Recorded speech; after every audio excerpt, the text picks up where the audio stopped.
Bu həftə Türkiyədə, Kahramanmaraşda baş vermiş qətliamdan sonra mafiya dizilərinin yumşalmağa gedəcəyi və ya tamamilə ekrandan qaldırılacağı xəbərlər yayıldı.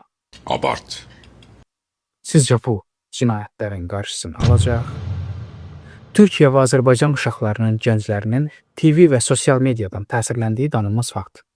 Lakin onsuz da bu filmlər 18+ ibarəsi altında verilirdi. Yaxşı deyək ki, onları yayından qaldırdıq. Silahlı Hollywood filmlərin, Netflix serialların ləğv etmək olacaq. Ən böyük Oscarlıq Godfather Xaç Atası filmini internetdən silmək olacaq. Yaxşı, bəs çıxış yolu nədir? Məncə, çarə nəyisə ləğv etmək, silmək yox, gənclərin baxış bucağını dəyişməkdir. Onlara başa salmaq lazımdır ki, həyat kino deyil. O filmdə gördüyünüz romantika, real həyatda ağır həbsxana divarları və məhv olmuş gənc itirməkdir. Qanun qarşısında heç kim toxunulmaz deyil. İkinci, onlara doğru nümunələr göstərmək lazımdır. Əgər biz ekranlarda ancaq silahlı adamları hörmətli göstərsək, təbii ki, gənclər də onlara oxşamaq istəyəcək. Bizə intellekti ilə, uğuru ilə seçilən qəhrəmanlar lazımdır, yeni qəhrəmanlar.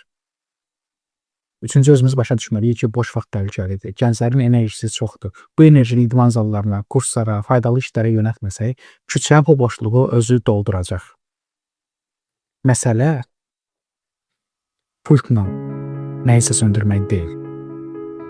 Məsələ gənclərin gələcəyini işıqlandırmaqdır. Çünki sağlam cəmiyyət qadağalarla deyil, doğru təhsillə formalaşır.